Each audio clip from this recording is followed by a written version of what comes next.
குணகுமார் ஐயா அவர்களுக்கும் எங்கள் முதல்வர் ஜெனிஃபா ஜோயல் மேம் அவர்களுக்கும் தீர்ப்பு எங்களுக்கே வழங்கவிருக்கும் எங்கள் நடுவர் அனைவருக்கும் என் முதற்கண் வழக்கத்தை தெரிவித்துக் கொள்கிறேன். அறிவான மாணவர்களுக்கும் பேரறிவான மாணவிகளுக்கும் ஆசிரியர் தினத்தை கொண்டாடி கொண்டிருக்கிற என் தோழிகளுக்கும் வணக்கத்தை தெரிவித்துக் கொள்கிறேன்.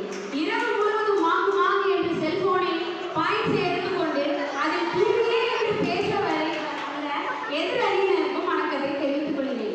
எந்த ஒரு அறிவியல் கண்டுபிடிப்பும் முறையாக பயன்படுத்தினால் நன்மையே. எப்படின்னு கேட்குறீங்களா? பயனாளிகளுக்கு திசை காட்டியாய், இல்லத்தரசிகளின் நண்பனாய், காவலர்களுக்கு வழிகாட்டியாய், படித்தவர்களுக்கு வேலை வாய்ப்பாய், படிக்காதவர்களுக்கு பொழுதுபோக்காய், தகவல் தொழில்நுட்பத்தின் தந்தையாய் வளர்ந்து வருகிறது இந்த மொபைல் போனுங்க. நண்பர்களே, உங்களிடம் செல்போன் உள்ளது தானே? உங்களிடம் செல்போன் உள்ளது தானே? கண்டிப்பாக இருக்கும். எதிரணியினரே உங்களிடமும் இருக்கும். ஏன் கை வச்சிருக்கீங்க? நாட்டு நடப்புல உடனே தெரிஞ்சுக்கலாம்னு வச்சிருக்கீங்க.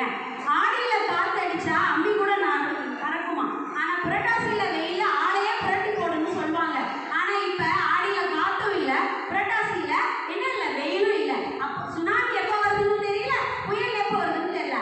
ஆனா நம்ம முன்னெச்சரிக்கை தகவல் 24 மணி நேரத்துக்கு முன்பே நம்ம மொபைல் போனுக்கு வந்து சேருது. அப்ப மொபைல் போன் நல்லதானே? ஓகே. அப்புறம் இடியாப்பம், புட்டு, கேப்பக்களி, ராகி களி, இட்லி, பூரி, சப்பாத்தி, பரோட்டா இதெல்லாம் என் மகனுக்கு செய்ய தெரியும். நானும் கற்றுக் கொடுக்கல, எங்க அம்மாவும் கற்றுக் கொடுக்கல. அவன் எதை பார்த்து கற்றுக்கிறான்? யூடியூப். Very good. நீங்களே ஆன்சர் பண்ணிட்டீங்க. ஓகே. நம்ம கடலுக்கு போனா கூட மீனவன் ஒரு தோரான ஒரு காலத்தை திரும்பி வருவோம் அப்படின்னு சொல்லலாம். ஆனா நம்ம கூட கடைக்கு போனா யாராவது திரும்பி வர முடியுமா?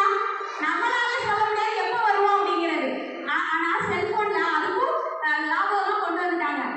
கல்யாண ட்ரெஸ்ஸாக இருக்கட்டும், வரவேற்புக்கு போடுற லெஹங்கா வரைக்கும் நம்ம ஆன்லைன்லேயே வந்து என்ன பண்ணிக்கலாம், புக் பண்ணிக்கலாம். ஸோ ஆன்லைன் புக்கிங் நம்ம கற்றுக்குறோம், அண்ட் ஆன்லைன் டிரான்சாக்ஷன் என்னன்னு தெரிஞ்சுக்கிறோம், அண்ட் ஹோம் டெலிவரிக்கும் நம்மளுக்கு வந்து சேருது. அப்போ அறிவு மட்டும் இல்லை, நமக்கு நேரத்தை மிச்சப்படுத்துகிற இந்த செல்ஃபோன் வந்து நம்மளுக்கு கண்டிப்பாக தேவை. முன்னாடிலாம் தலைவலினா அம்மா என்ன பண்ணுவாங்க? இப்போ காலகட்டத்தில் என்ன பண்ணுறாங்க? மாத்திரை கொடுத்து அப்படியே அமைக்கிறாங்க. ஆனால் எத்தனை பேருக்கு தெரியும், வெற்றில காம்பை வந்து 2ஆ பிளந்து அது நெற்றியில வைத்து 10 நிமிடத்துல சரியாகும் அப்படிங்கிறத அம்மாக்களே எங்கதான் போய் கத்துக்கிறாங்க? ஆண்ட்ராய்டு போன்ல இருக்கிற பாட்டி வைத்திய அப்ளிகேஷன்ல தான் போய் கத்துக்கிறாங்க. அப்போ போன் நல்லது தானே? ஓகே.